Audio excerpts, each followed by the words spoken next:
Madhava Kunja Bihari Madhava Kunja Bihari Jaya Radha Madhava Kunja Bihari Madhava Kunja Bihari Gopi Jana Balaba Girivardhari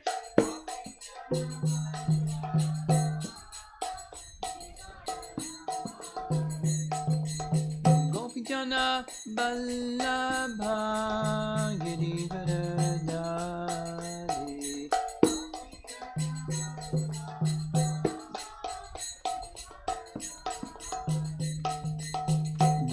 Jasodanandana Brajajanadandana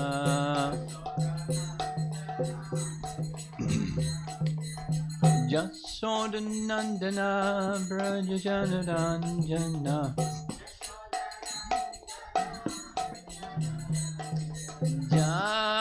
Jamunatira Vanachadi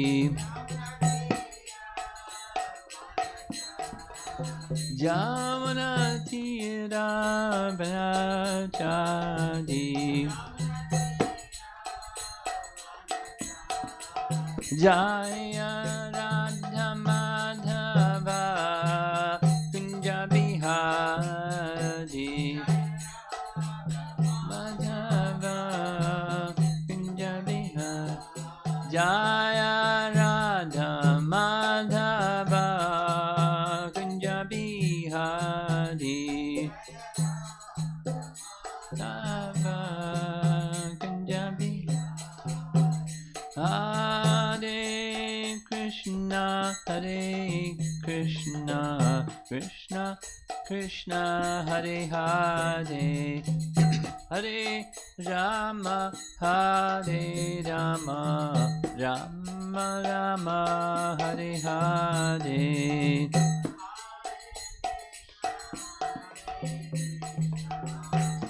Krishna Krishna Hare Hare Hare Rama Rama Rama Hare Hare Hare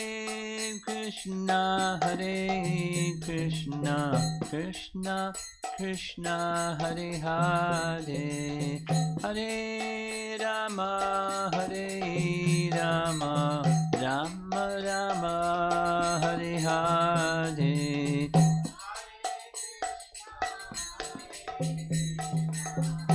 Krishna Krishna Hare Hare Hare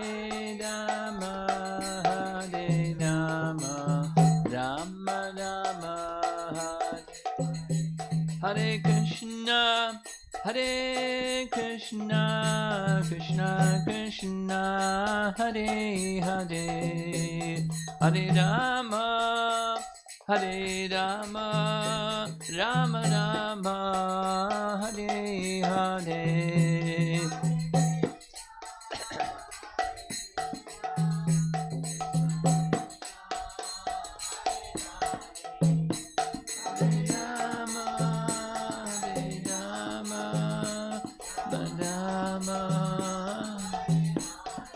Jaya Prabhupada Jaya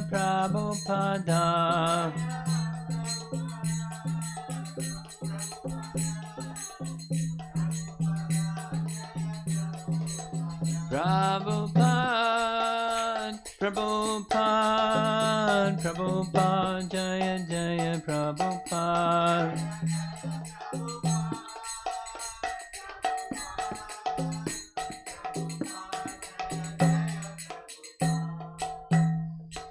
Srila Prabhupada ki Gaur Premanandi.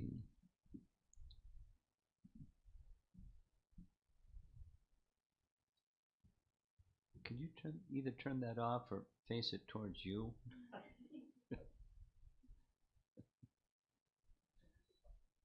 If you like it, you can have it. This is nice. This is nice. And gentle and air circulation.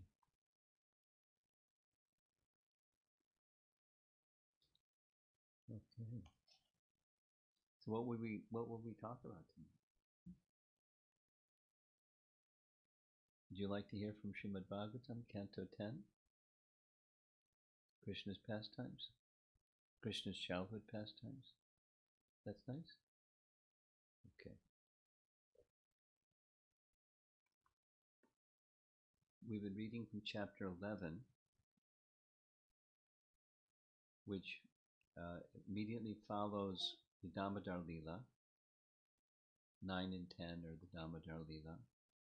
So Krishna's age is very young.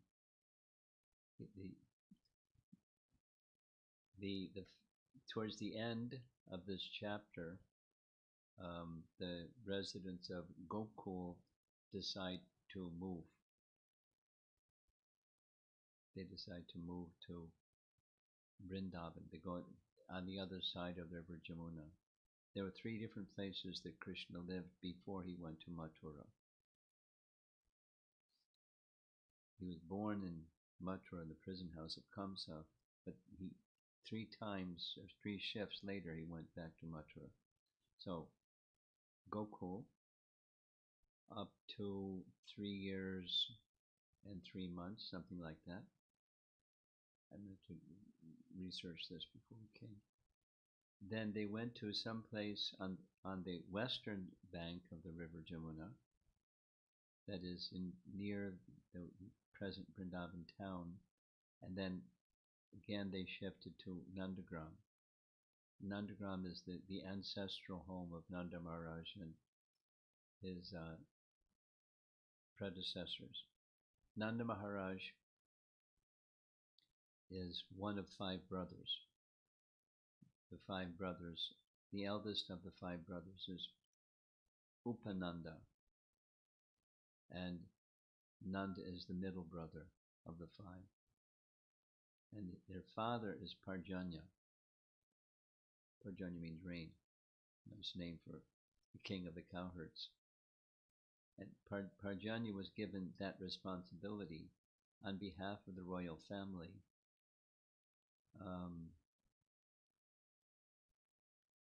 To look after that. So there's the kingdom, of which Mathura is the capital, and then in the kingdom there's agricultural land, which is the largest part of the economy. And he was, because at that time agrarian economy meant Krishi Go Rakshavanijam. That's what they did. Vaishya Karma Swabhavijam. Cow protection, producing of products that are tilled from the land. Krishi, agriculture. Goraksha, cow protection. Vanijam, trade and commerce. So he was in charge. He was the king of the cowherds. And Nandagram. Have you been to Vrindavan? No? Oh. Let's go to Vrindavan. There are largely Vrindavan is flat, like much of UP, but there are 3 hills. Govardhan Hill is the longest and largest, and there are 2 others, Nandagram and Varsana. Nandagram it's a hill, and up on top of the hill was the palace of Nanda Maharaj. It's still there. There was another palace where he lived when they were in Gokul. And it's not a nice place to visit because the people that are in charge there are really aggressive, especially when they see somebody from the West, American or Indian. They have radar and they pounce on people. They're not nice. But it's a palace. It's also up a little bit raised. Then so Nandagram. So they went from Gokul. So this is when he's still less than 3 years, 3 months. He's young, between 2 and 3. He's doing these things. And then they shifted. We'll hear at the end of this chapter. And they shifted in one day. They're very portable. All their home, they didn't move their home. Their paraphernalia went on the back of bullock carts and they moved in the next day. So then to Nandagram. And there Krishna lived until he was 12 years. And he was invited by Akrura on behalf of Kamsa to come to Mathura. And then he left Vrindavan. So he's still very young.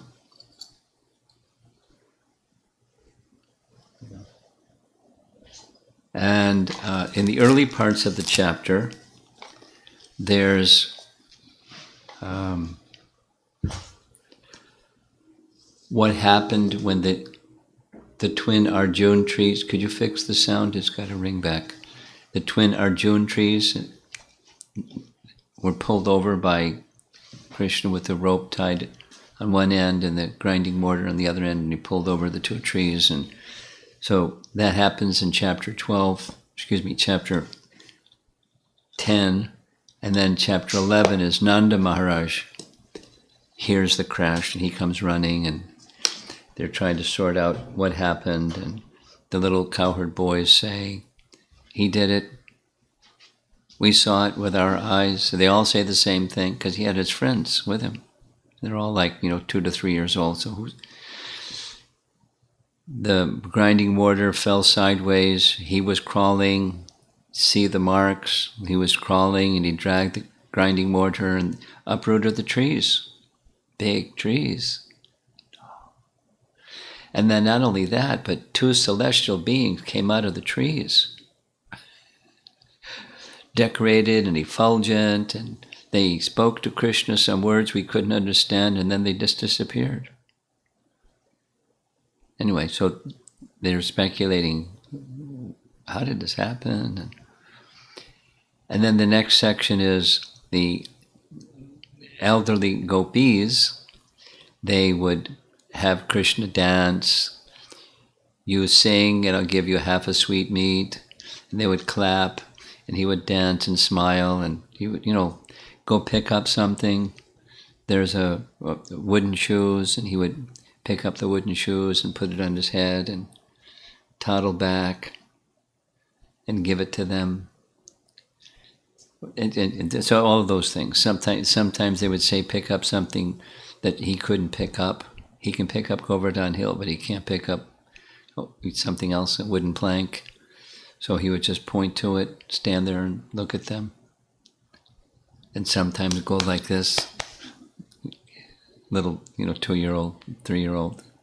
And so he was delighting the ladies, the mothers. They were affectionate to him like their own son, even more than their own son. So that was that. And now let's see, where are we?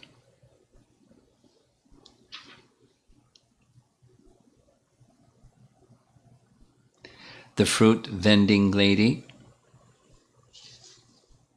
That pastime. So we ended where the fruit vending lady didn't even notice that her basket was filled with jewels. We read, I'll just read it, it's very nice. This is from a little summary. It goes beyond this evening's verse, but this is from Gopal Champu. Gopal Champu is a text in a certain literary form, a Champu form, written by Jiva Goswami, summarizing and paraphrasing and embellishing a little bit, adding some details of this pastime, all of his childhood pastimes. Here another amusing story. Krishna, who gave bliss to all, heard the attractive words, "Please purchase these fruits." Restless-eyed Krishna, not finding anything to give, in his small hands took a handful of grains, which had fallen on the ground, and quickly went to the fruit seller. But in moving quickly, that's this next verse we're going to read, moving quickly, the grains fell from his small hands without his knowing. He went to exchange his empty hands for the basket of fruit.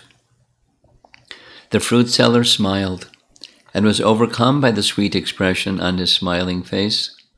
Making him hold his eager hands out, the woman, from whom he begged fruit, filled his hands with fruits.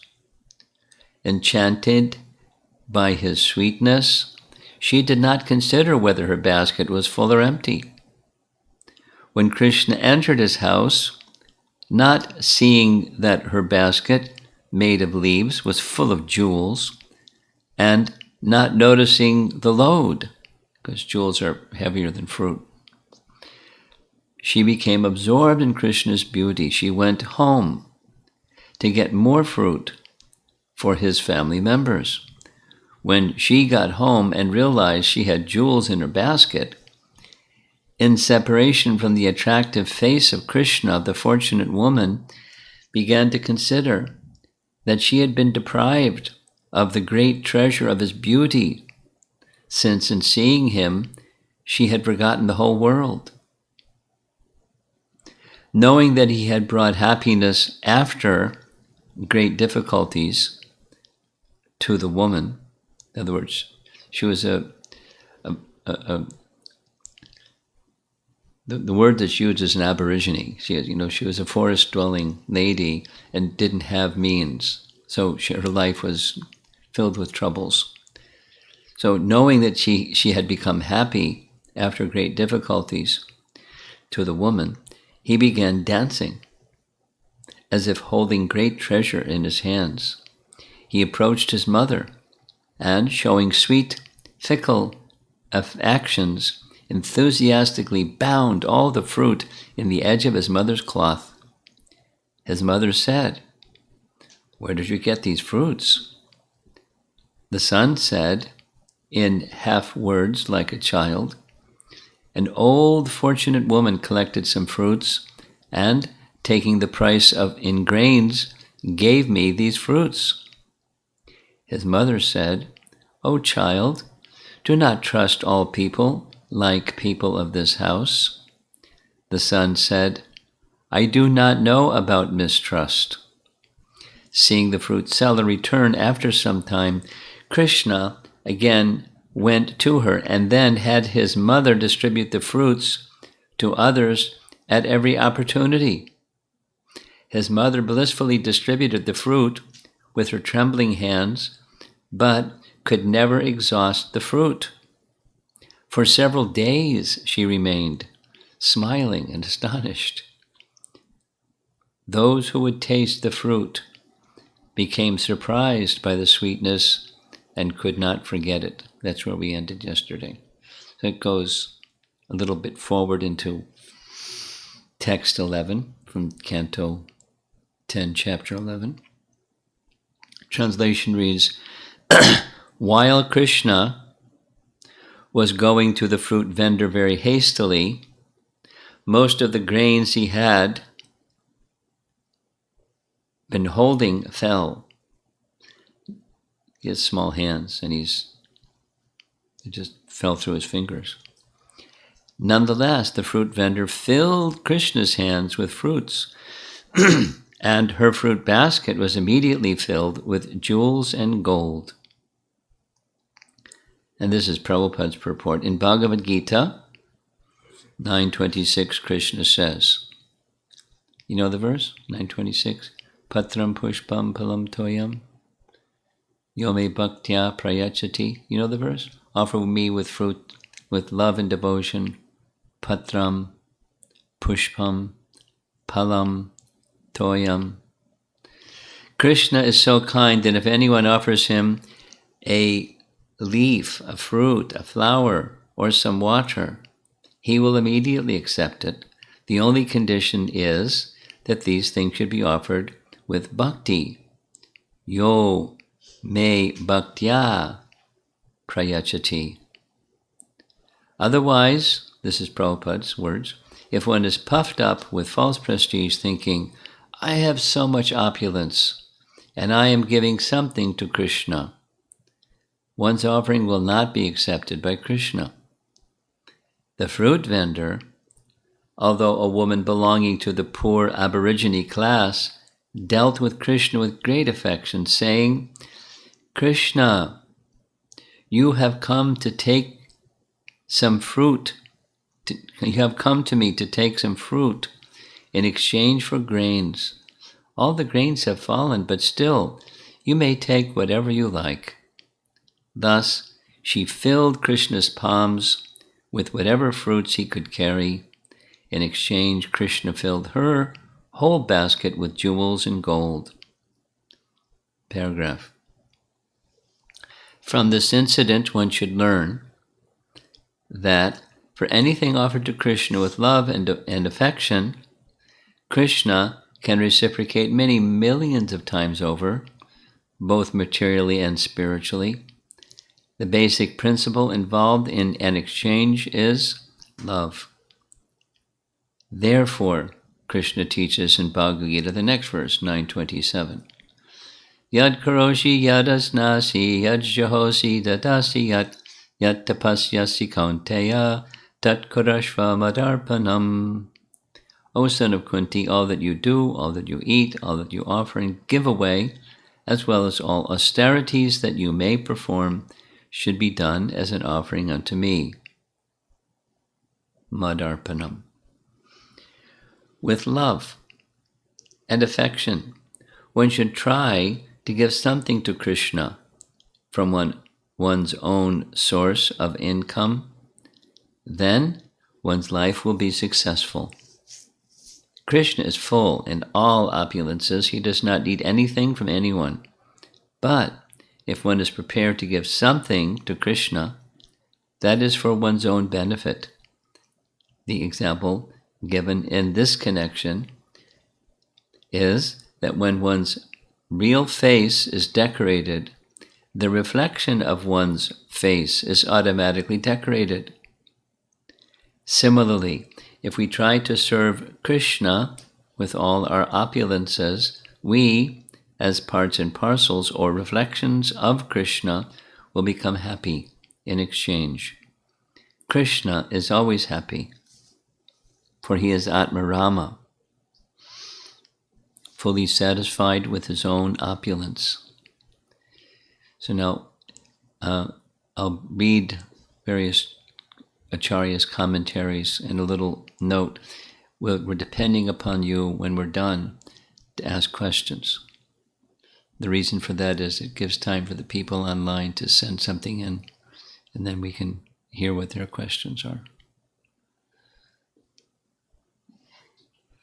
So think of some questions, please. Here's Vishwanath Chakravarti Thakur. The fruit seller did not even get a full handful of grain. The grains fell on the path as he went outside. When he went to exchange the few grains left in his hand for some fruits, saying, "Bring some fruit." The fruit seller, Pulinda woman, though supposed to sell the fruits, overcome with affection, filled his hands with pilu and other fruit. Because he was greedy for all the fruits, his small hands held them all by the assistance of his Aishvarya Shakti. The Pulinda woman received all types of wealth up to Krishna Prema by his power to bestow all fruits. She didn't just get gold and jewels. Jiva Goswami writes, then what happened? Sukadeva Goswami speaks to Parikshit with eagerness. The vendor filled his two hands, from which the grains had fallen, with fruit, and he filled her fruit basket with jewels. Though his hands were empty because the grains fell out on the path when he came quickly, the vendor, having developed affection for him, filled his hands with fruits, like pilu, as if they were gems. She gave all her fruit. He was able to hold the fruit because when he developed greed for them, his Shakti, here it says Vaibhav Shakti, assisted him. Though the grains had fallen from his hands, he gave her all wealth by his natural Shakti, which bestows all fruits. The gems appeared by themselves.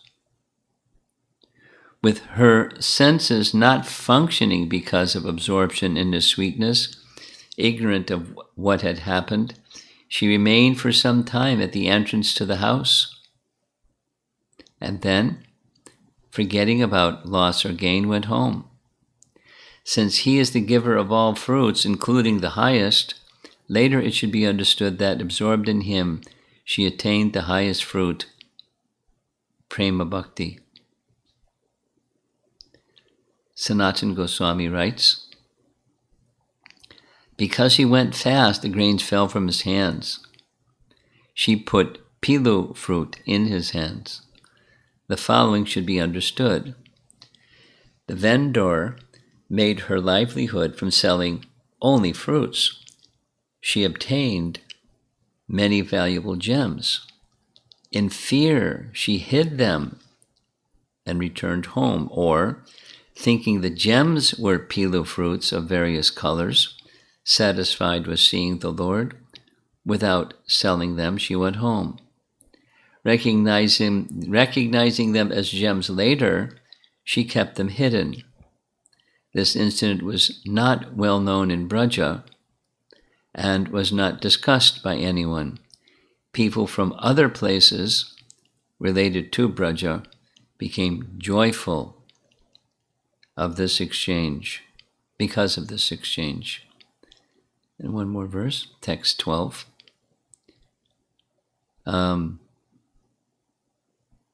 There's this little cameo sections of Krishna's childhood pastime. So that this next one, the scene is the boys are playing, and Mother Jasoda wants them to come back for lunch. So she's busy cooking. So she sends Rohini, Balaram's mother, to bring them. Once, after the uprooting of the Yamala Arjun trees, Rohinidevi went to call Rama and Krishna, who had both gone to the riverside and were playing with the other boys with deep attention. And Prabhupada's purport. Mother Yashoda was more attached to Krishna and Balaram than Rohini Devi was, although Rohini Devi was the mother of Balaram. Mother Yashoda sent Rohini Devi to call Rama and Krishna from their play, since it was the right time for lunch. Therefore, Rohini Devi went to call them, breaking their engagement in play.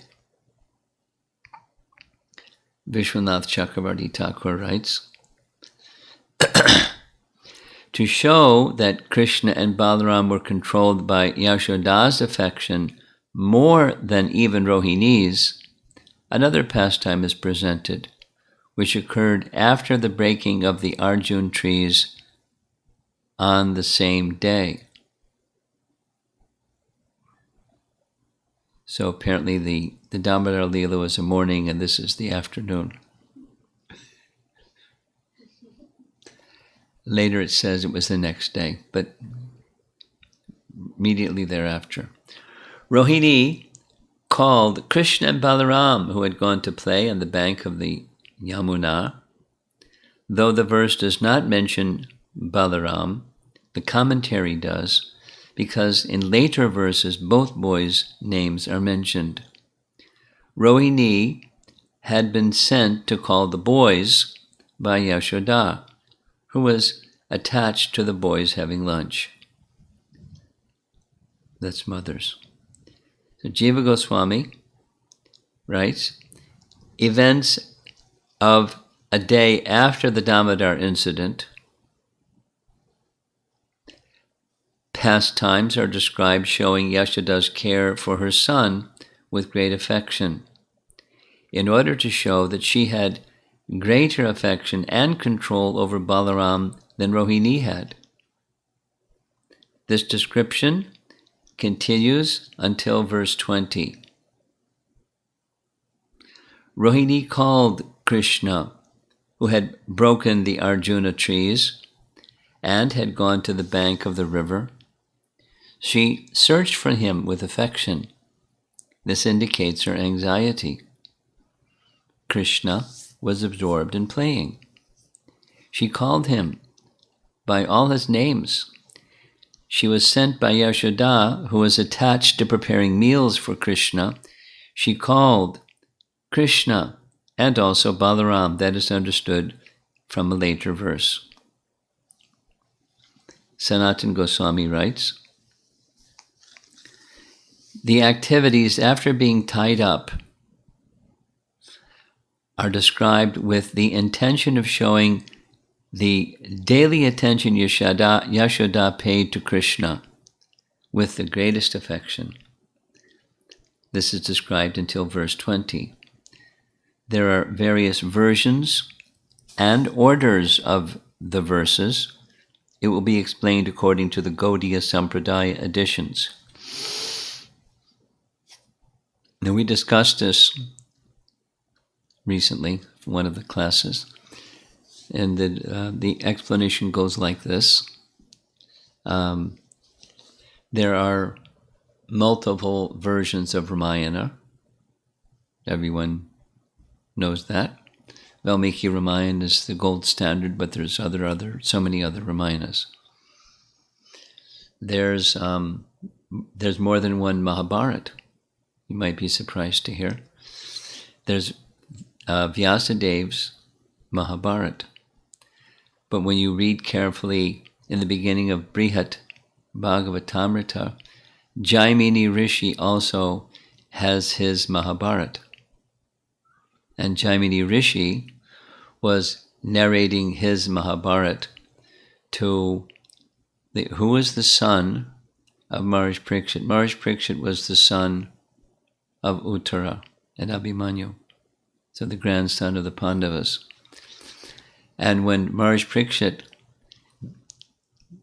turned his kingdom over to his son's name was, starts with a J,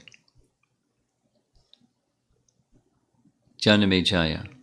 So Janamejaya is hearing about his great-grandparents, the Pandavas, from Jaimini Rishi.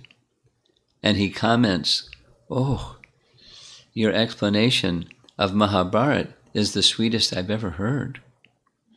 There's a Sanskrit word, kila, it's like a companion text to this Mahabharata. And he says, sure. Then he starts narrating Brihat Bhagavatamrita, like an addendum, but it's big. So there's there's at least two Mahabharats that are known, that I am aware of.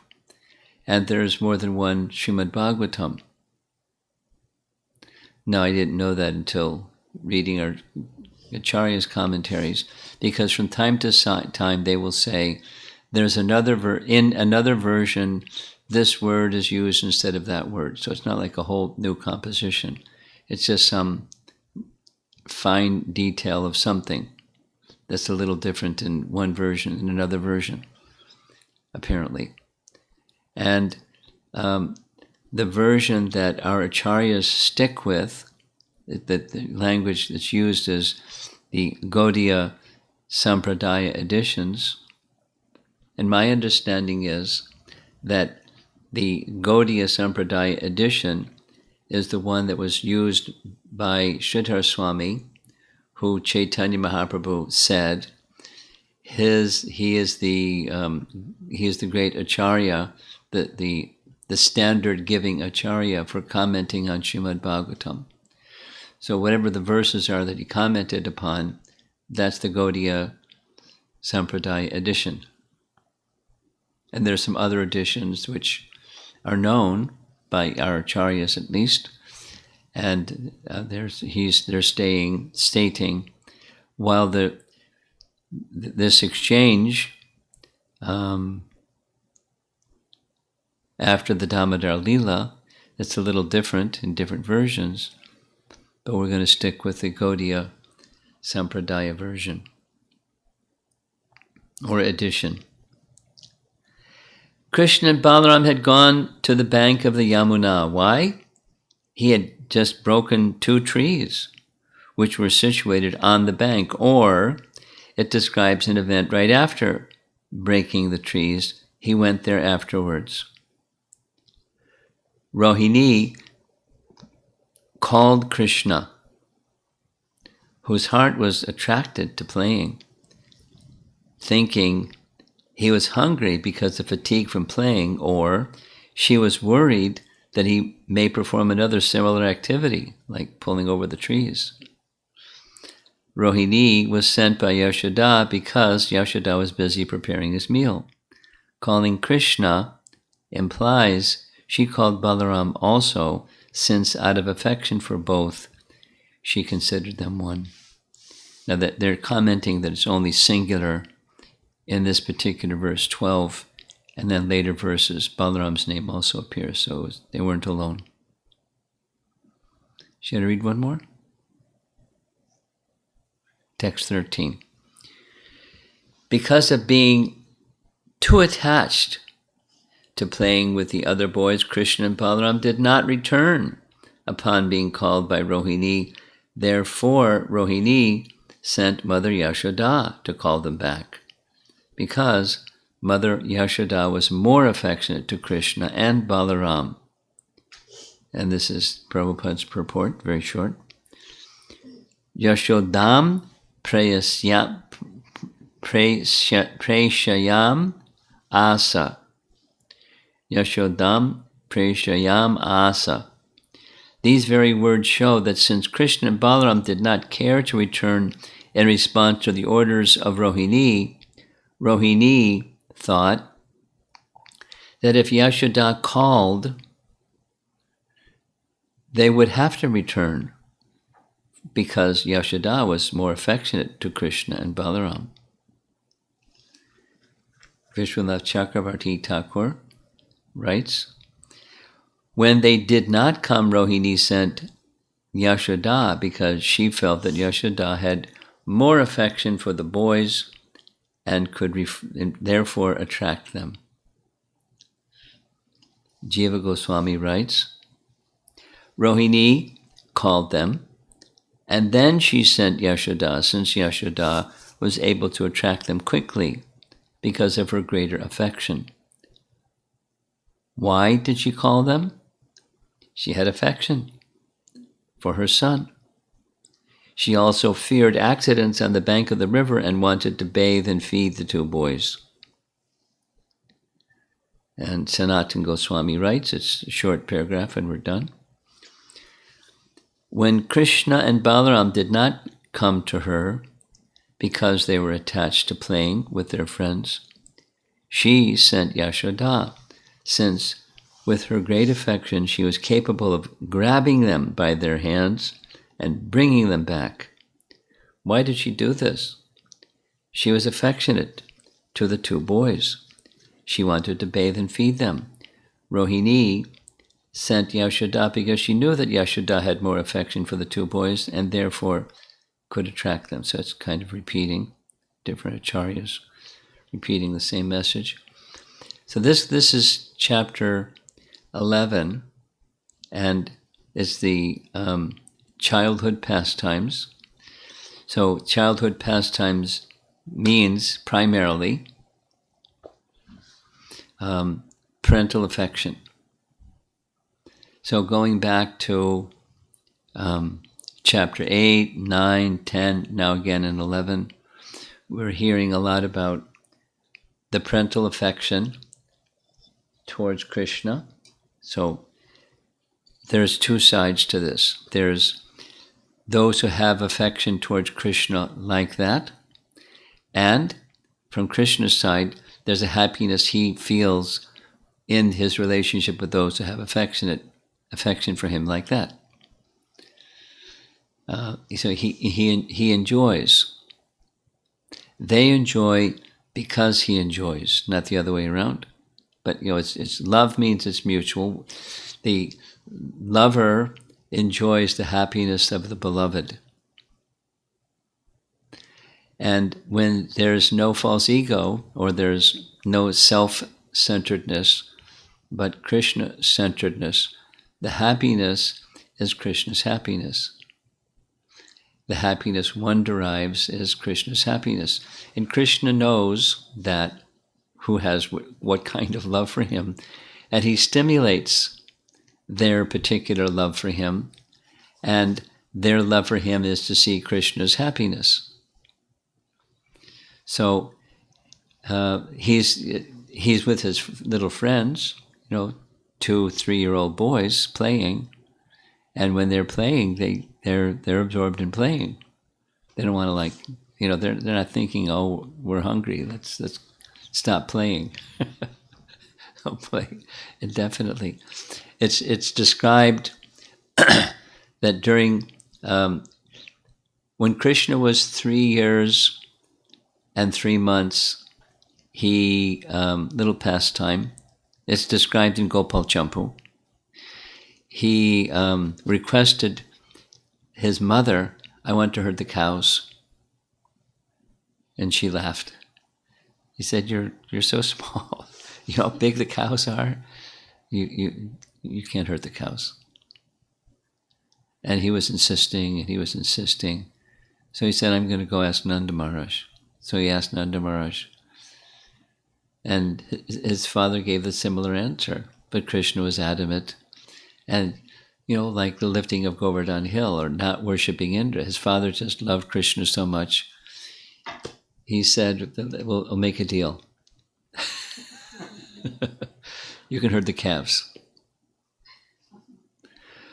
but you have to come back for lunch." So there was a... It's okay. Somebody's at the door. How do you know? It tells you somebody's at the door?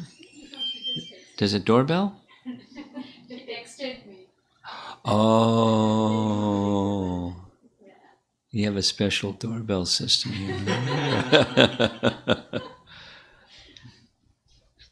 Hari Hari. We're talking about Krishna. I hope you want to hear about Krishna. So it was agreed. They made a deal. He could herd the calves, but he had to come back for lunch. So they had a big festival. It was a big festival that our son is joining the family business at 3 years old. So they were giving gifts. It said, this is Gopal Champu again. It's really nice. Somebody gave Krishna his first flute. Somebody gave Krishna a buffalo horn. Somebody gave Krishna some rope that he could tie around his waist in case he had to tie one of the calves. And they gave different gifts. And Mother Jasoda gave 2 gifts. She gave a white umbrella and a little pair of those pointy shoes that curl up at the end, like they still have in Rajasthan. Only the ones today have little mylar on them, but the ones that she gave, it was jewels. And Krishna didn't even look at the shoes and said, I cannot accept the shoes unless you make arrangements for a pair of shoes for each one of the calves. And if the umbrella, you have to have an umbrella for each one of the calves, or I won't take the umbrella. And Mother Jasoda said, but Gopal, calves already have shoes. Nature has already given them. And their bodies are such that they're fine just being out in the sun, but you're just a little delicate boy. And he was adamant. He said, I won't accept unless they each have. It doesn't say what happened after that, who won, whether Jasoda or Krishna. But otherwise he was with his bare feet and going, taking care of the calves. And then when he became 5, that's when he graduated to taking care of cows. And it's described that when he was herding the cows, they weren't really herding the cows. They were just playing. Well, there are chapters describing. Like it comes very soon. It comes in chapter 13. Chapter 13 is the killing of Aghasura, but the beginning of the chapter is, this is still with calves now, because it was Brahma steals the calves and puts them in a cave. So they were going out and they encountered Aghasura. You know that story, right? Big serpent, and they walked into the mouth of the serpent. So after the Aghasura was killed, then they stopped and had their lunch. And the Acharyas explain it happened each day. There's prominent ones that are described in Srimad Bhagavatam, but every day, twice daily, a demon would come. It's part of his 8-fold pastimes. It's called Ashta Kaliya Lila. During 8 different times of the day, different rasas were exchanged between Krishna and his devotees. And the lunch was marked by when the morning demon would come, around 11 o'clock. And when the demon was killed, the boys would go, nice going, let's have lunch. And they'd stop and have lunch, because if they didn't have that interlude, they just would play all day. So as they were playing, the cows or the calves just followed them. They didn't have to herd them. They just watch people tending groups of cows, and they have to pay attention. But the cows were just following Krishna. And the cowherd boys were just following Krishna. And so Krishna and Balaram were just playing like little boys. And then in the afternoon, before it was time to come back, then another demon, and then, okay, now it's time to go back. So that's what our acharyas described. It was a daily function. The prominent ones only are described. So these activities, there's nothing monotonous about Krishna's activities. They're very interesting and filled with variety, and even we know from scripture that Krishna appears in Vrindavan only once in the day of Brahma. You're familiar with that, right? Each day of Brahma, there's 1,000 cycles of the 4 yugas. And that's a lot. One cycle of the 4 yugas is a long time. One cycle is 10 times 432,000, so 4,320,000 years. That's one yuga cycle, 4,320,000 years. And takes 100 of those to make a day of Brahma. Add 2 zeros to that. And then comes his night, and then there's another day of Brahma. So Krishna performs his pastimes in Vrindavan, his prakat pastimes, his manifest pastimes that everyone can see. Unqualified, qualified, anybody can see. Once in a day of Brahma. And when he performs those pastimes, there's some variation, some variety. It's not always the same and always the same and always the same and always the same. Like, a record. You play a record or a recording, and it's always the same and always the same. So it's not hackneyed. There's variety. And when you read Brihat Bhagavatamrita, one day you'll have the opportunity to read that. There's a nice description of Krishna's pastimes in other yugas, other of the appearances of Krishna in this world, and some variegatedness of those pastimes go like this. We know that, for example, Keshi, which one is Keshi? The horse? Yeah? And Krishna put his hand inside Keshi's mouth and red hot, and it got bigger and bigger. And it's said because you control a horse by his mouth, very powerful. So Krishna, though, he just made his fist red hot and put his red hot fist that got larger and larger in the horse's mouth, and that way he controlled him. He kills the Keshi demon in our Srimad Bhagavatam, and Brihat Bhagavatamrita says, and sometimes Krishna doesn't kill him, he just tames him. And then he keeps him in a corral, a horse corral. And from time to time, the cowherd boys would go and ride Keshi for fun. So there's variegatedness in Krishna's pastime, just not at all boring. But in each case, it's just a reciprocation with the mood of those who are his devotees. And so this, from end of chapter 8 through chapter 9, chapter 10, beginning of chapter 11, is about parental affection. And emphasis goes to the love of the elders in Braja towards this childhood activities of Krishna when he is a child.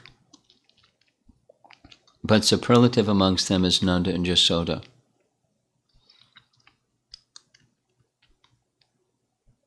So much so, I really like this, when the Acharyas described, not only because they're eternally Nanda and Yasoda, they're now become Nanda and Yasoda, they're expansions of Krishna's own spiritual form, his Shakti.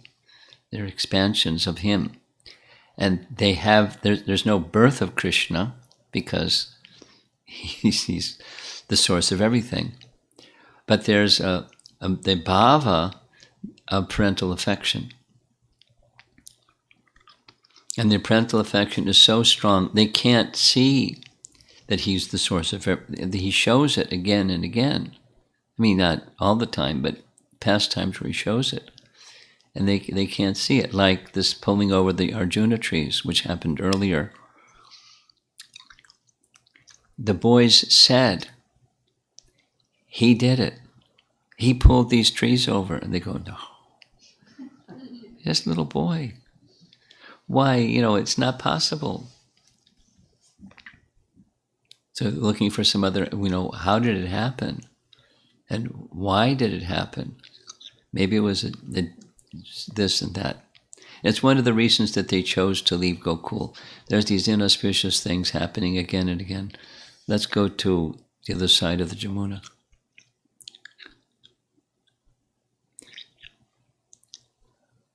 I like the little section. There's the Brahmanas, because there are also Brahmanas in Braja. They were not so sure, because they're Brahmanas. They were like, analyzing things with their intelligence and saying, well, on the one hand, a little boy, but on the other hand, he's done so many amazing things. And Garga Muni, during the name-giving ceremony, he said, this boy, this son, will be powerful like Narayan. So maybe he did it. They were taking a look at his opulence and considering maybe it's possible. In the morning class, we're going to hear how the gopis start considering like that too. But they can't stay there. They just the description for the brahmanas or anyone who momentarily looks, the curtain is drawn back and Krishna shows his opulences, and then the curtain closes. Wow, what was that? It serves to increase their affection. It doesn't disturb their affection, because their affection is so strong, particularly coming from Nanda and Jasoda. It's so strong. All the others are influenced by that affection because they have affection for their king. And he has such affection for Krishna.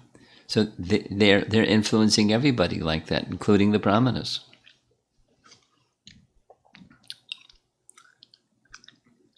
It's a very interesting place, Vrindavan. And Krishna's enjoying. He enjoys increasing their affection by, from time to time, showing his opulence, and then he withdraws it. Because he's enjoying their affection. And the affection of, in the childhood pastimes, the affection of the elders, men and ladies, men and ladies, both. Cowherd men, cowherd ladies, gopas and gopis.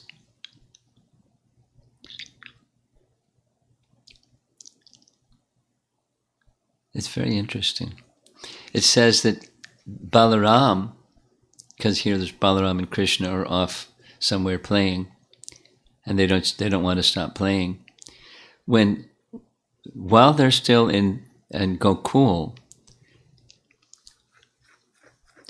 Balaram is acting as a peer, like friend, although he's referred to even in those pastimes as elder brother. He doesn't take the role of elder brother. They're just friends. And then in the later pastimes, in Mathura and even more so in Dwarka, he takes the role of the elder brother. And in cultured families, the elder brother is a very significant role or function, or respect goes to the elder brother. He's like the father in a family relation, the elder brother. But Balaram wasn't asserting that. He was more just friends at the earlier stage. And then it becomes, in Mathura, a little more. He admonishes Krishna, you have to go appease the residents of Vrindavan. And he even really gets on his case in Dwarka, and then he goes himself from Dwarka. Anyway, there's this unfolding and dynamic flow of pastimes of love in different moods that it's just inspired by Krishna's own potencies, and he is enjoying.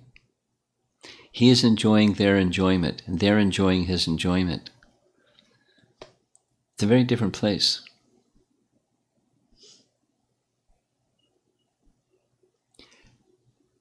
There's obstacles.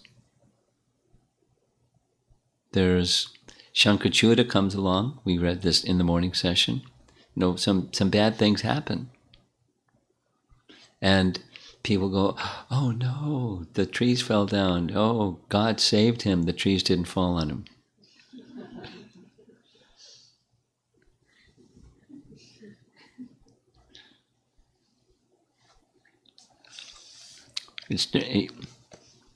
Here's different. And everything depends upon one's regard for Krishna, how things unfold, and how one is protected when one's feeling oneself dependent upon Krishna for protection. Even his father,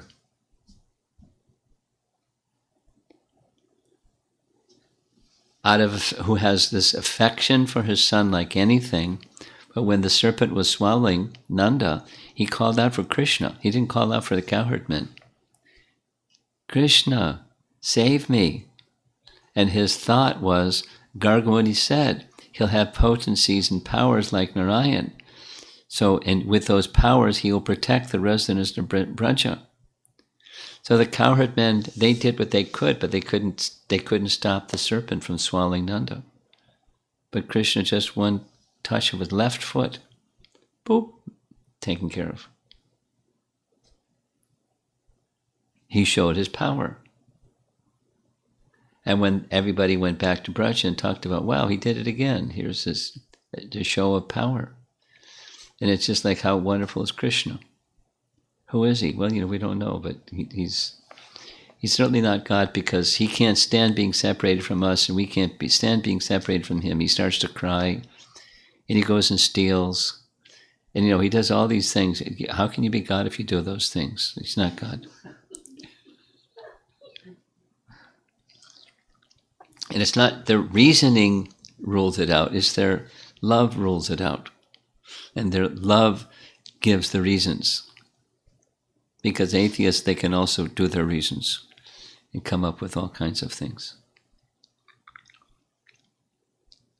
It's a very special place. A very special quality of love. Okay, so let's see if there's some discussion from our hosts here. Anything at all under the sun.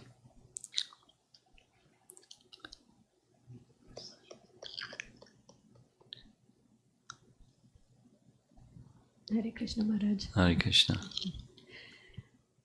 You mentioned that Krishna will accept anything that you offer to him out of bhakti.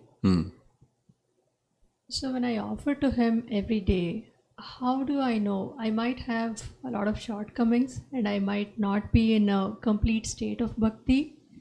How do I know if he is accepting what I'm offering? Will he send out any signs if there is, if there are shortcomings, so that I can improve and I can at least touch the basic state of bhakti?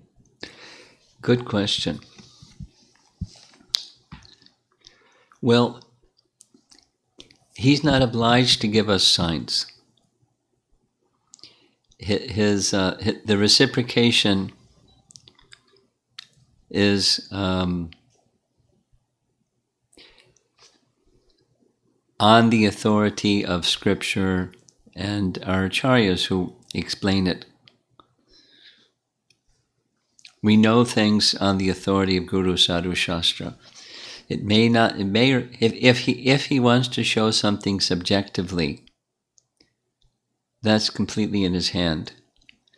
But what he's looking for from you, what you may be looking for from him, is some sign, please. But what he's looking for from you is that you're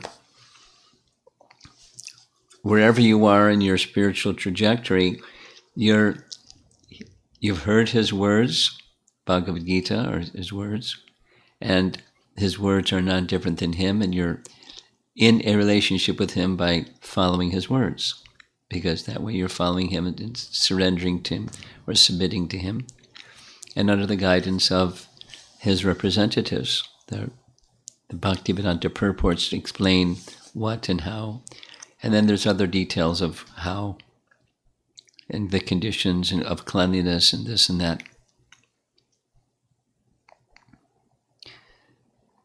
So it's a matter of heart. And how do I know that Krishna is accepting? You know on the authority of Scripture that Krishna is accepting. And commonly, I think it's a nectar devotion.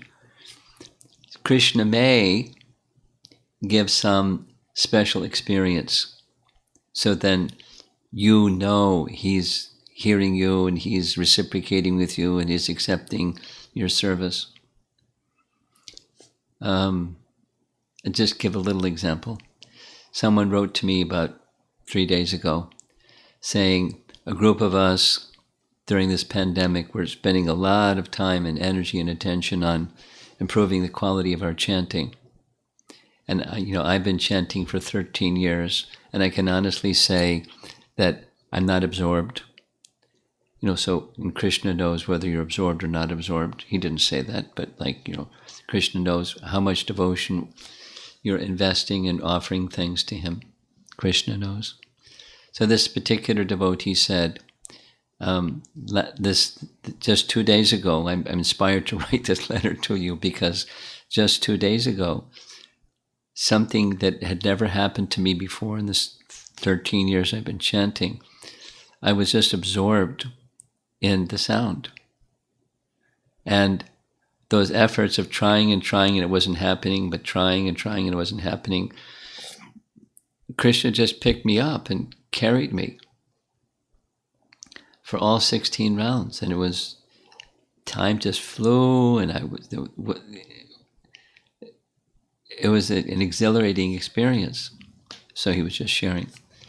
So I wrote back, short, saying, Krishna's mercy, and don't be, there's this little short essay by one of my god brothers of, don't seek peak experiences. If Krishna wants, he can pull the curtain back. But that's up to him. We want to feel connected to him. That's what's important. But he doesn't have to show you a sign or anything like that. He may or he may not.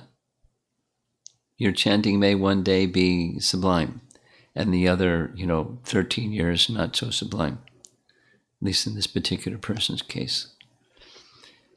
Or like we were reading in chapter, where was it?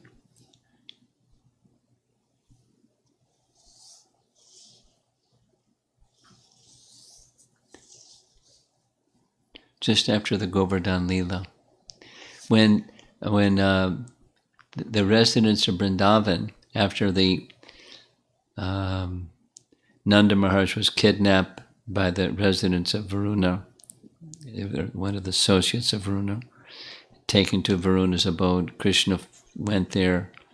Varuna worshipped Krishna and gave Nanda back. So the residents of Vrindavan, after Nanda came back and told them what happened, they were wondering, who is he? Once again. And then thinking, if he's Narayan, then maybe he'll show us his eternal abode. Because we're samsara people, going up and down with the cycle of birth and death, and here we are, cowherd people.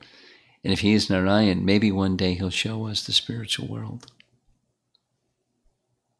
So Krishna, they didn't say it to Krishna, but he understood their heart, and he showed them the spiritual world. It's like the whole description, very elaborate, significant description, and then closed the curtain, and they forgot everything. So the real essence is not that Krishna shows you a sign or something. He may, and sometimes he does.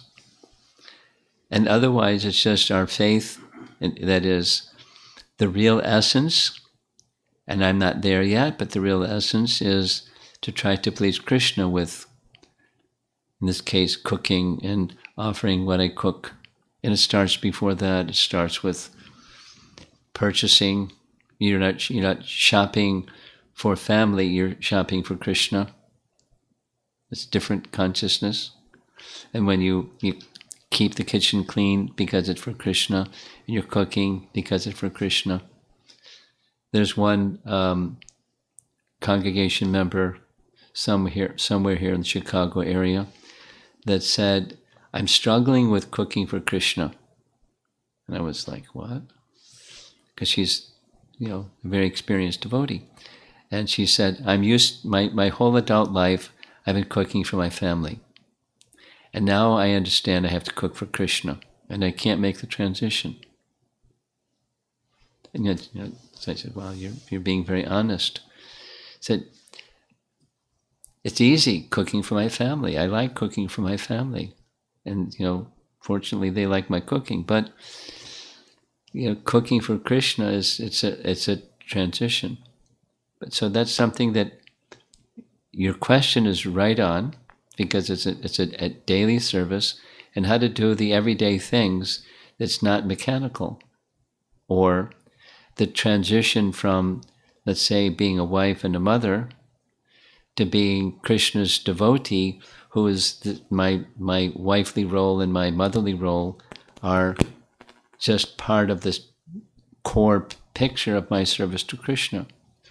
Because someday your daughter's going to be not in the house, and someday things will change, and then what? What's left? You want to put Krishna in there at the heart of things now, and if you do that, then that will pass on to your family members. The more that it's there within you, it just naturally gets passed on. So it's a really good question. So how do you know? You know on the authority of Scripture. There may or may not be a sign from Krishna. He's accepting. He knows the mix and the up and the down, sometimes more, sometimes less. He knows all that. He's all-knowing.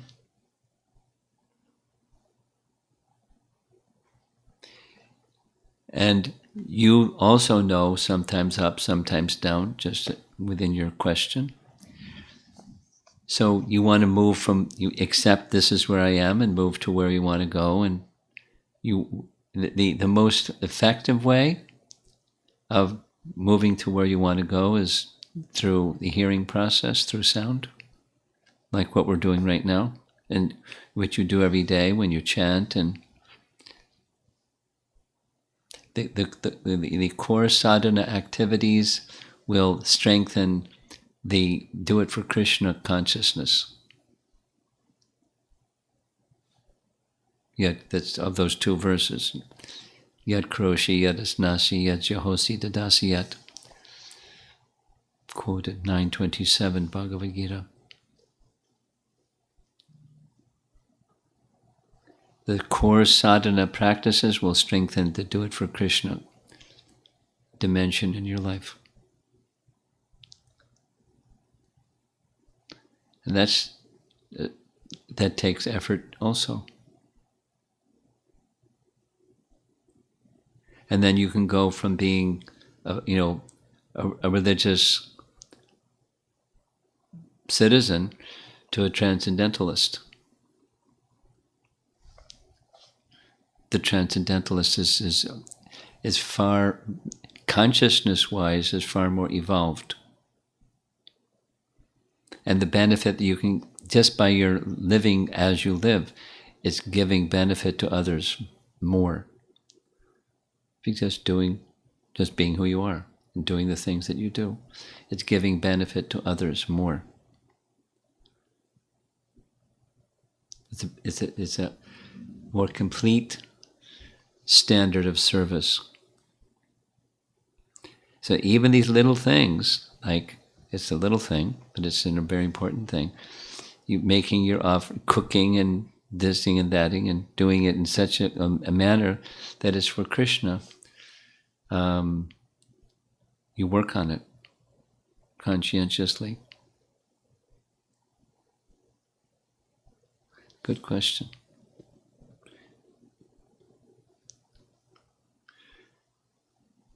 Anything further? You're good? Huh? Anything? He'll try.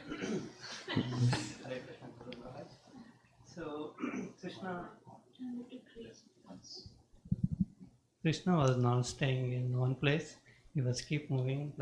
He moved from Mathura to Nandagaon, from Nandagaon to Gokula, from Gokula to Vrindavan. So my question is, I didn't understand why he moved from Gokula to Vrindavan. Was there a specific? It was the parents, the adults, went to Nanda and said, too many disturbances here. Maybe we need to go to a place where it's more auspicious somehow, and so that was the reason to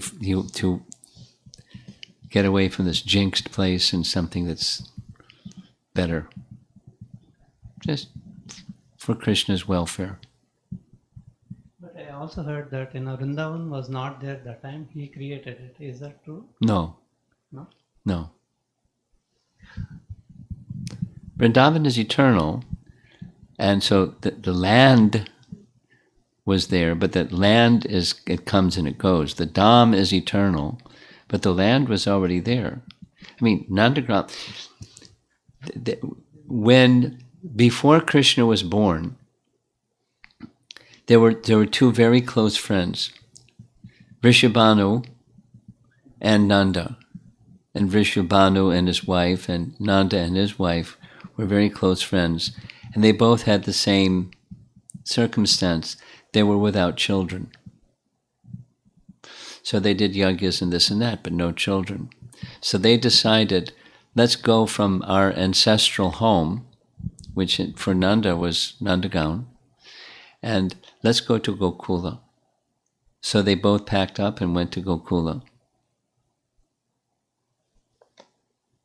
And Radha was born there. And Krishna was born, well, it's a whole other story. Krishna appeared as the son of Nanda and Jasoda.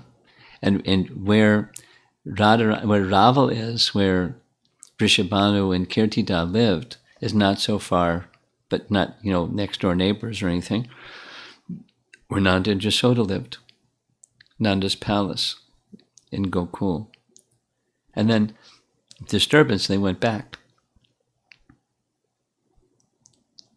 It's pastimes.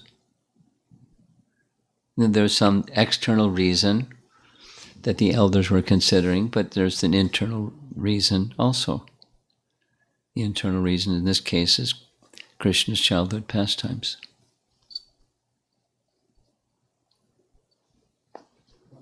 Okay?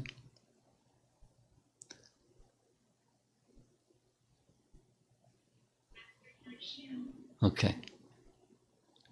Online?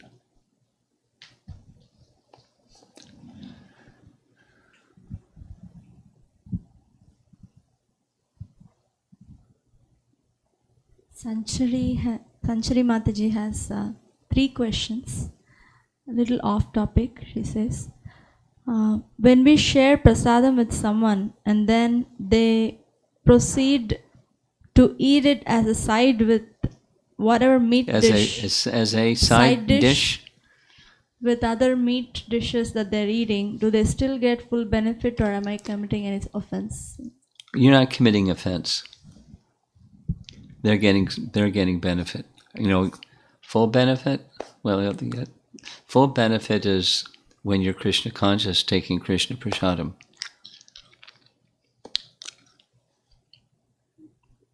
If I'm not able to correct them, give them prasadam.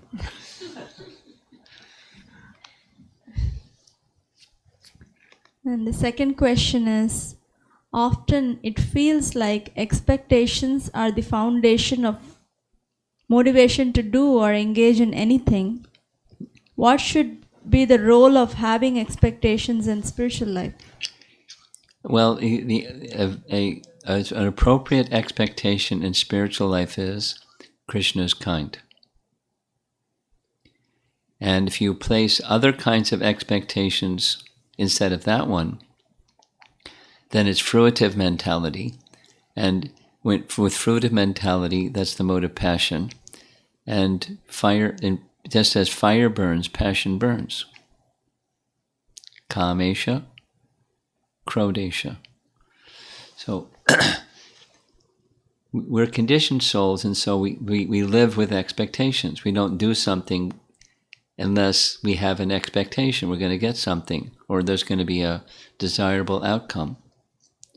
But the measure of what a desirable outcome is, commonly in conditioned life, is in terms of some material yardstick, some material measure. And it takes purification to go beyond the material expectations to the spiritual expectation. And if you live with material expectations, you're a mixed devotee, then you can be certain that Krishna says this in Uddhava Gita. There'll be some unpleasant experiences, not the spiritual kind, but the material kind. Because of consciousness of material expectation, it burns, just as fire burns. And there's a lesson behind that negative emotion, that burning. Is I must be making some mistake somewhere.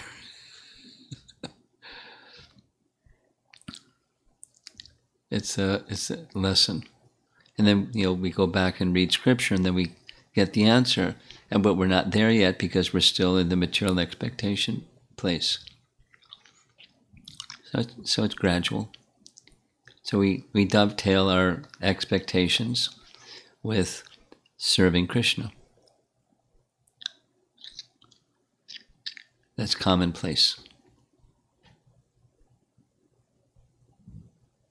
Her third question, Sanchari's third question is, in regards to Krishna's flute, I have heard that at the time of death, if we hear the sound of the flute, that means Krishna is calling us home.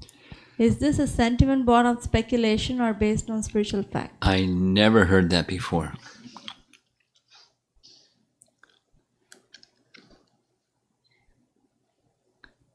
But I imagine if you can hear Krishna's flute at any time, you're in good shape.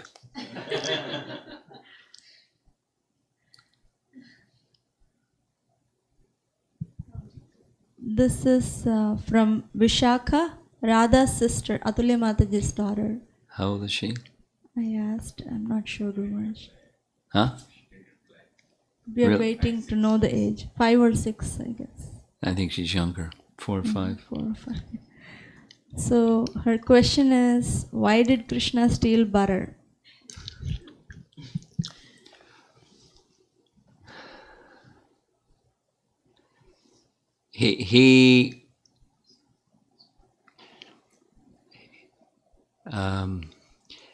The gopis wanted to give him butter, but he wouldn't take it. He wanted to steal butter. Now, as you know, Vishaka, stealing is bad. But so why did Krishna steal anything? Because he's the source of everything. And it would butter or anything else. And even when it was given to him, he wouldn't take it. He wanted to steal. It was for giving transcendental pleasure to the gopis. Now, there's many ways that he gave transcendental pleasure to the devotees. It wasn't just one thing. But that was one of the things. Because the gopis, became irritated. And then in their irritation, they wanted to reprimand him or scold him. And Krishna liked that. And they had such love for him when they were doing that. It wasn't out of anger, like we know in this world, when you speak strongly to somebody and you stop this. They didn't have that emotion. They had the emotion of love. And so when they came to report to Mother Yasoda about his stealing, they were laughing and smiling and teasing and, just having fun with Mother Yasoda, with Krishna right in the room where they were saying these things, and Krishna was smiling or Krishna was crying, or there was just affection. It stimulated a particular kind of parental affection. That's why he stole. But you should do that. She's 6 years old. 6, okay. Uttama Bhakta Prabhu's. Oh, she has another question. Yeah, another question is how to control my mind. How can I control my mind? Vishaka wants to know? Yeah. Better ask your mother.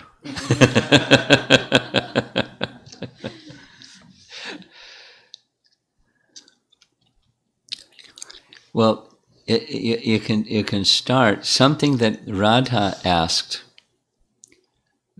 maybe it was like Pandava Nirjala Ekadasi. She asked, why do we fast on Ekadasi? Remember that question? I remember the question. And I said, so that you're hungry. Yes. But then the purpose of being hungry is not just so that you're hungry, it's to control the senses that then helps control the mind. So you can control your senses by using your senses, starting with the tongue, what you taste, and what you vibrate. You make sounds when you vibrate something. Make sounds that are in relation to Krishna, not in relation to selfishness, but in relation to Krishna. So singing, just as we're doing now, hearing and discussing topics about Krishna, that's using the tongue in that way. At least, some part of the day that you do like that in a regulated way. And you take only Krishna Prasadam. And so if you control your tongue, you can help control your mind and all the other senses. But it starts with the tongue. That's what Rupa Goswami taught.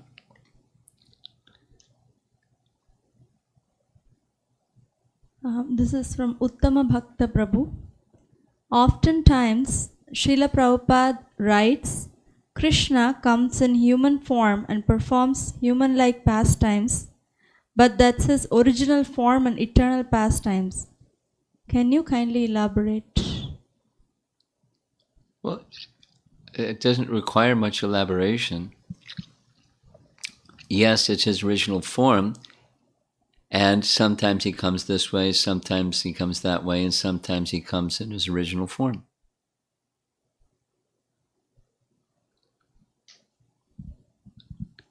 This is from Rama Raghava Prabhu.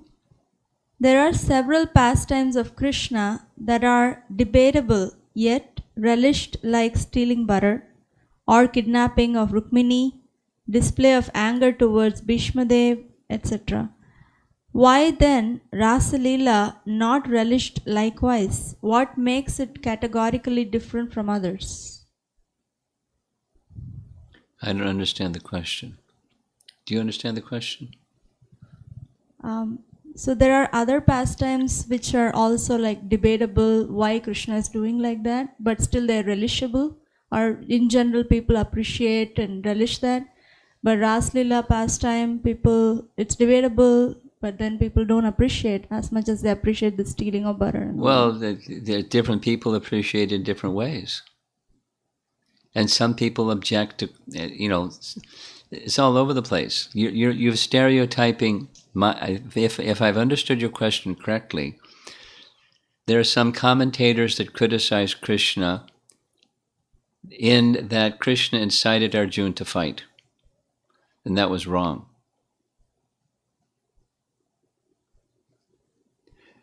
They're moralists that say he was wrong. So why even bother with reading Bhagavad Gita? Just go write your own thing and, But they don't do that. So there are persons that appreciate and persons that criticize anything and everything because they have their own ideology. So I don't agree with the premise. This is relishable and that's not relishable. People will criticize anything, and people will relish anything, and then people will relish in the wrong way. People may relish the Rasa Leela in the wrong way. Let's go imitate. So, the modes of nature are very complicated, and people that are involved in the modes of nature can take anything and twist it out of beyond recognition. So, I'm not so sure I agree with the premise of the question. This is from Radha Vallabha Prabhu. Fruit vendor pastime is very instructive in terms of sharing one's opulence to Lord with love. So, when one shares their opulence lovingly, Is there a quality and quantity element involved? Since Srila Prabhupada does state of using at least 50% of one's wealth for Krishna conscious services. Well, aside from the 50% principle, yes, there is qualitative and quantitative. Here's a standard, really easy to understand one. Sometimes people that are poor, they're very generous. And sometimes people that are very wealthy are very stingy. Proportionate to what their capacity is, the wealthy person may be charitable in a very small way. Now, certainly that's not always the case. But persons that are fond of their wealth,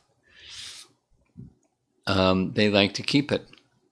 Many people like to keep it. And people that are, my experience is people that are not so wealthy, they understand that the importance of wealth, and they use it in a generous way. I've noticed that. So, I don't know if that's responding properly to his question.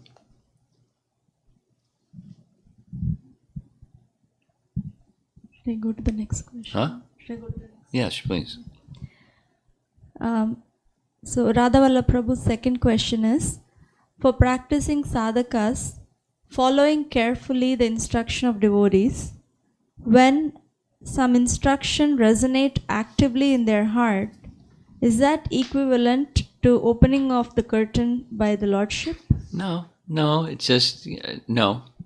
That's the phrase that I've been using in relation to Krishna's pastimes, where opening the curtain, at least the way that I've been using it, indicates Krishna shows his divinity to the residents of Vrindavan, and then he withdraws that, so it just becomes the predominance of their loving mood.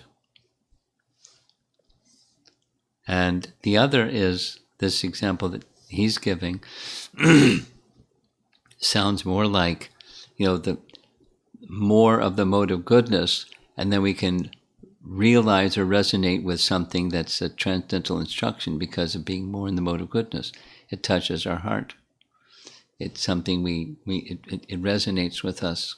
So that's different.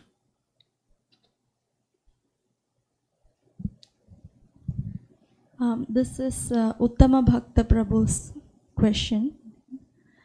Lord Balaram enhances pastimes of Krishna in a very intimate way. Is Lord Balaram's being with gopis on the occasion of Holi part of that, or he can also serve in other functions like extension of Krishna's enjoying capacity?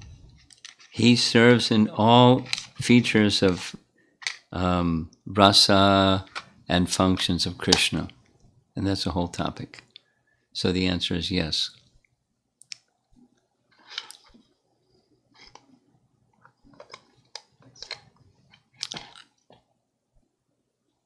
Ah.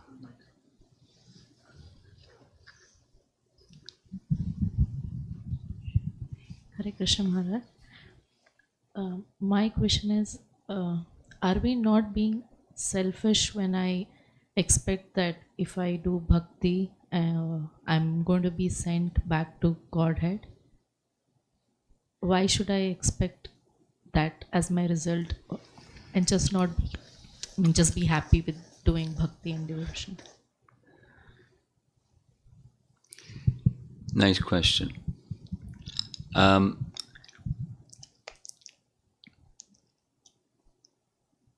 The highest position is not with that expectation. However, given our position, it's a good expectation. Lord Chaitanya teaches, my dear Lord, in his Shikshastaka, my dear Lord Krishna, you can do with me whatever you like. It's like Prahlad says, you can do with me whatever you like. You can neglect me, you can embrace me, you can trample me under your feet. You can do with me whatever you like. There's only one request. Please engage me in your service, birth after birth. Not asking for liberation. I'm not asking for a special treatment. All I want is to be engaged in your service, birth after birth. That's up there, and we're down here. So it's good when you're down here to wish to be with Krishna, to be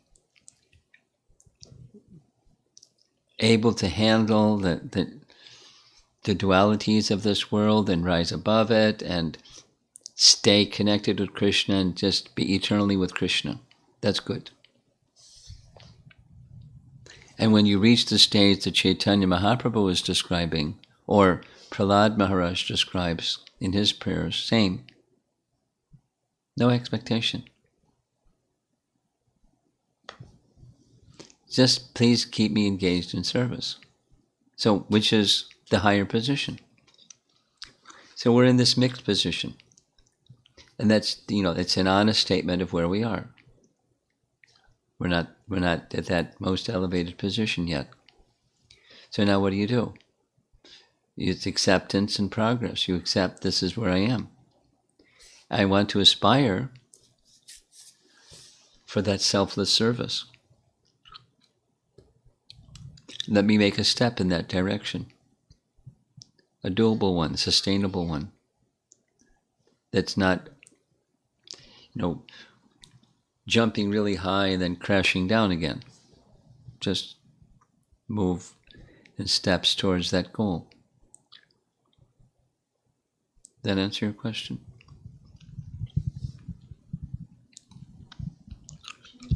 Okay. Fantastic.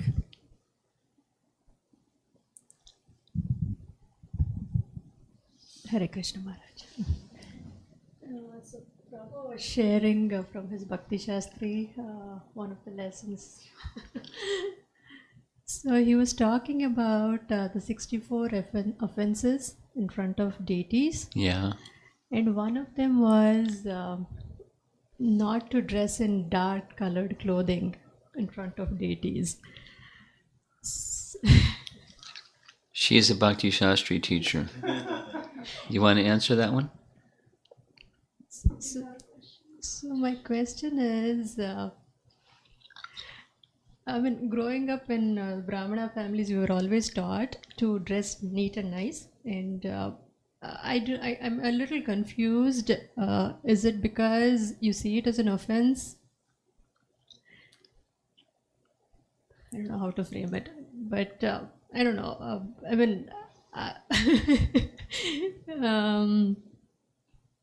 So please explain, Mataji, how is that an offense? Does that come up in your Nectar Devotion class? And how do you answer it? The way I shared was that specifically what was told was not bright red and bright blue.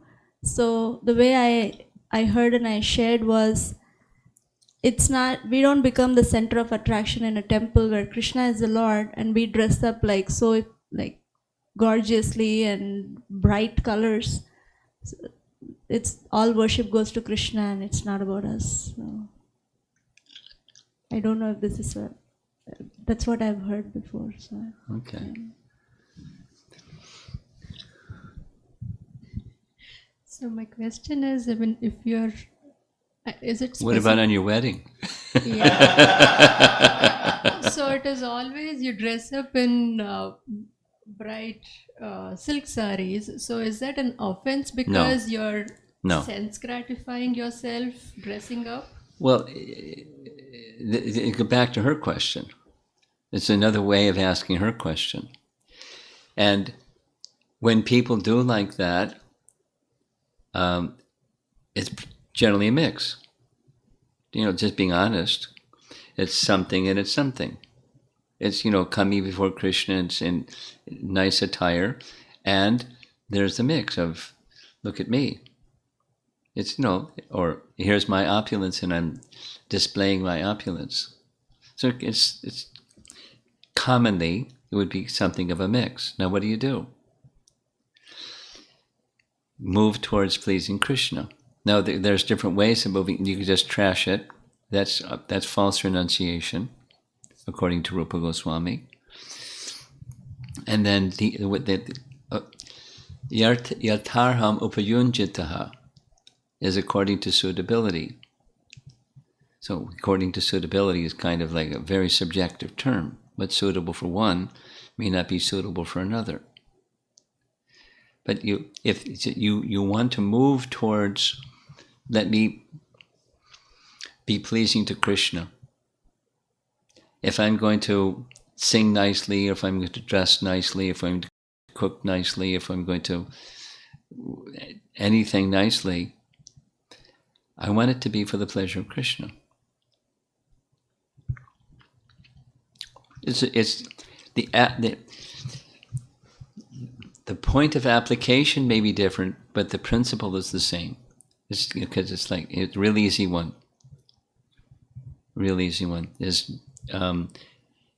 young people commonly they like kirtan, and what they like about kirtan is not the holy name.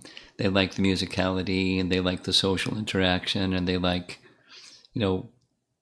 music is like a universal language for people, and young people included. They like. And to move from they like to do it for Krishna, that's big.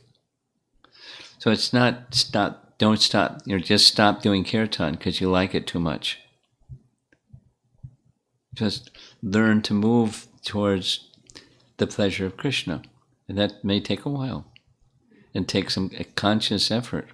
So in the meanwhile, you don't stop kirtan, or you don't stop dressing nicely.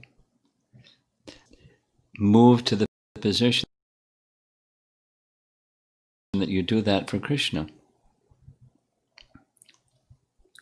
And then there's some other people. There's some other people I know. They're not into it. They have financial means, but they're not into.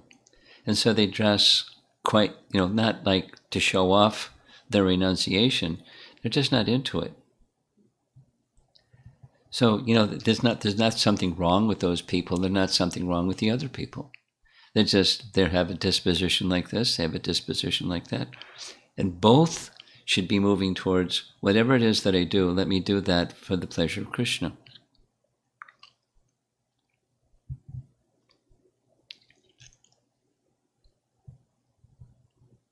That's bhakti.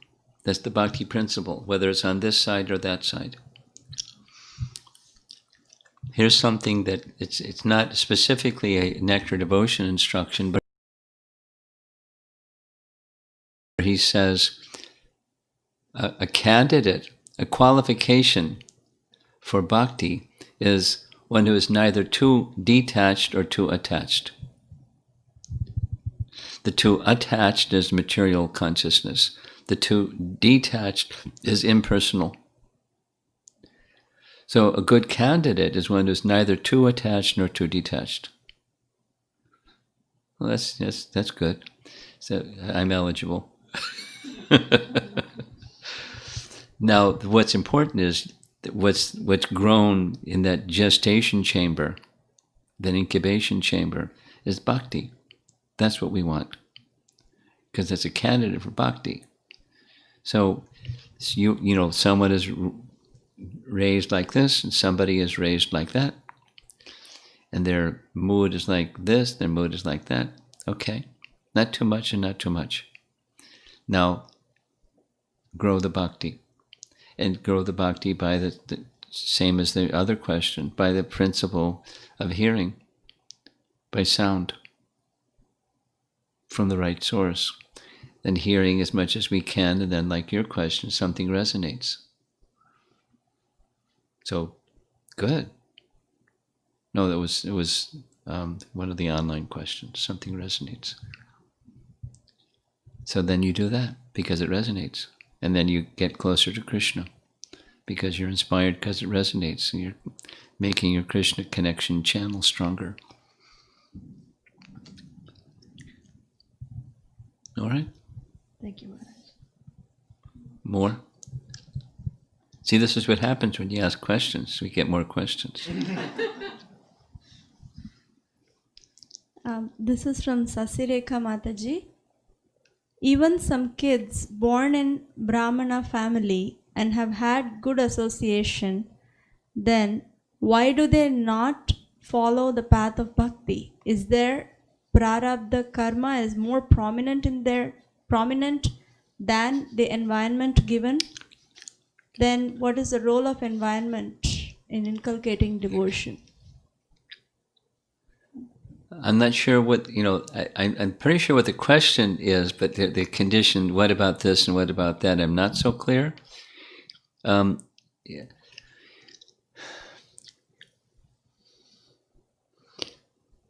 In general,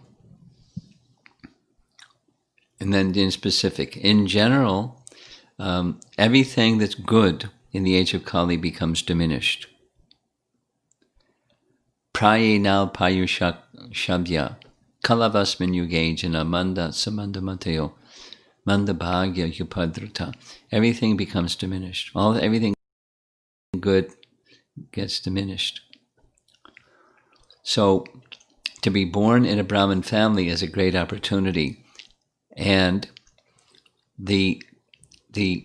what that Brahmin family birth represents as the age of Kali diminishes for a variety of reasons without going into it too much. The essence of that merit is a family. It's not just your genes, but the family atmosphere that's sattvic and inspires specifically hearing the message of scripture from qualified sources, because not just the family, but those who the family interacts with and the activities that the family does are more in the direction of sattvic propensities. And in the age of Kali, everything becomes diminished. And so what's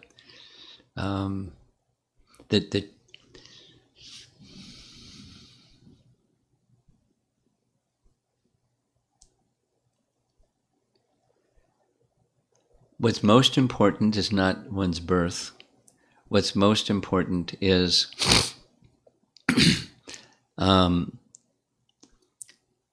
the awakening of bhakti, because a brahmana may not be a devotee, may not be bhakta. Could there be different types of brahmanas? And there's this nice essay, it's like now a little book by Bhaktisiddhanta, that in Vedic culture, the Brahmana group is extremely appreciated. And then the second part is amongst the exalted Brahmana becomes a Vaishnava. So the Vaishnava is in that very, very special, blessed position. And if one has the association of a Vaishnava, it's more important than the modern Brahmana, because the Brahmana, everything becomes diminished, and bhakti may not be there at the heart. One may be very, very qualified in learning capacity and reciting and memorization, and there are verses in the Bhagavatam that say even if a Brahmana is expert in all of the 12 Brahminical qualifications but has not awakened their bhakti, their association is less important than one who is not elevated by birth but has become a devotee, because the bhakti is the essence, not the birth and the material assets, or the other assets, the assets that come with piety, janma, aishvarya, shruta, and shri. According to Queen Kunti, those benefits that come from elevated activities in life, they can be a detriment to, according to her prayers, from sincerely taking shelter of the lotus feet of the Lord. So pride can overwhelm bhakti. And so what's the antidote? The antidote is bhakti association regardless of birth. And if fire is applied to dry wood, it could ignite more quickly than fire applied to wet wood. So by birth, a Brahmana has a great advantage. By birth, one who is not born one is born in a lower mode of nature family has less facility. But the most important thing is you can make wet wood into dry wood. But if the person who is born in a Brahmin family doesn't have the bhakti qualification, but is proud of their heritage or their birth, etc., and the endowments that go along with it, it's an impediment for bhakti. It can be. So the essence is awakening of bhakti. However, it can happen. When Prabhupada tried to expand his Bhaktisiddhanta's teachings in India, it didn't happen right away. In part, it was because that wasn't his instruction. When he came back to India with American, a person can watch the Hare Krishna movie, and when the Western European American devotees went back to India, it was an explosion. People of India that were going towards the American way or the European American way saw these European Americans taking shelter of that which they were giving up, and they left it for the heritage and the culture that many were leaving behind. So bhakti is at the essence, is the point here.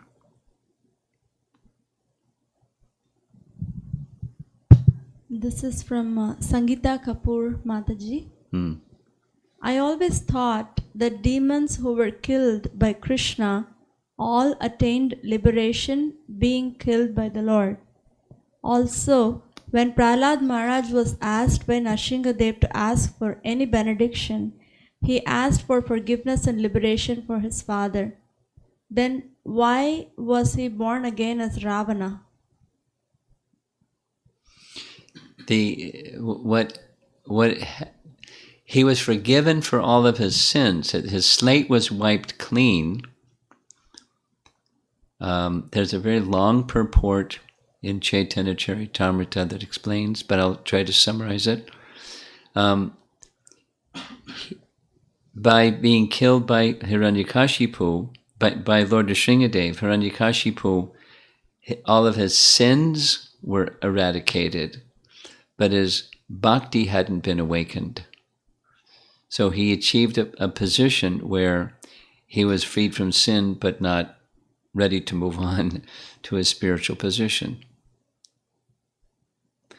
And those who were killed by Krishna, like on the Kurukshetra battlefield, they were just killed in Krishna's presence. They achieved liberation. We had this discussion, one of our morning or evening classes on this topic.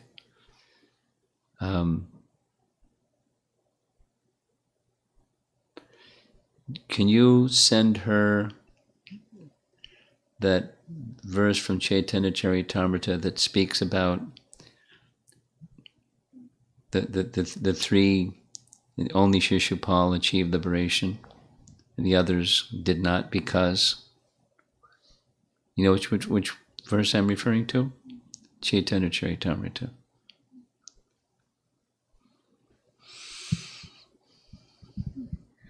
This is from Chandana Mataji from Nepal.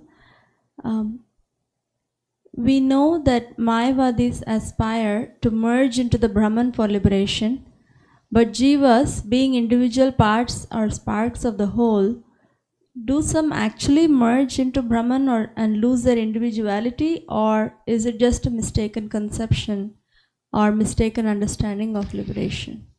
It's possible. What merging into Brahman means, individuality is suspended, but the soul still exists along, packed in with so many other souls. Prabhupada gives this example. Modern science is debating, is light a wave or a particle, right? That's like a debate. Heisenberg's uncertainty principle and all of that. But Prabhupada would speak with the language that the sunshine is tiny particles of light, and they're packed up together and make sunlight. Similarly, the Brahmajyoti is compared like that. It's unlimited numbers of living entities packed in together, where their individuality is suspended. It's not gone, but they're not exhibiting their individuality. So that's what Sayuja Mukti means. Hridayananda Maharaj gives this example. It's really funny. It's a sports example. Supposing one football team is at they're at the 1 yard line, and they want to get the ball across the goal line. So they give it to their fullback, and they run into all these players, and they're all packed up together, and then they wait till they unpile and see if he made it across the goal line. American football example. So the Brahmajyoti is like that, just packing in with teeming with so many other little particles of light. It's because the living entity is like Krishna. So that's what the Brahman effulgence is. It's little particles of Brahman teeming about, and so one may enter into that. But you can't stay there because there's no shelter there, and the desire for activity awakens, and one comes again to Aruya Krishna Param Padam Tada, one again falls. So does that answer that question? Okay. I think we'll take one more and then we're going to end. However many, there's no more? Two more. Just do one. We just do one, because after one comes 3 more. This is from Tejas Prabhu from Nepal. Why would someone who join ISKCON and follow the principles, when they live in Dwaraka but commit sins, do they still reach Vaikuntha Dham? I think this is also part of NOD. There was a section said that when one lives 1 year or 6 months or even a fortnight in Dwaraka, they attain Vaikuntha. So the question is, after committing sins... Well, if you commit sins living in the Holy Dham, you'll take another birth. The potency in these examples of nectar devotion, this is my understanding. It's not exaggeration. There is potency in these things. Like, here's one. It's in nectar devotion. One who sees that the deity of Lord Jagannath passing in procession attains a 4-arm form. Now I see people at Rath Yatra, and they're seeing Lord Jagannath, and they're eating something and drinking something and smoking something, and I don't see any 4-arm forms. That is to say that the potency is there, but if one engages in sinful activity, then it has an countering effect to the fullness of that potency. So if one commits sin in the Holy Dham, then you're responsible for that. What Prabhupada said in Vrindavan, you may take birth as an animal in Vrindavan, and then the animals don't commit sin, so from that animal birth, then they go back to Godhead. Okay? Krishna Krishna. Prabhupada ki jai.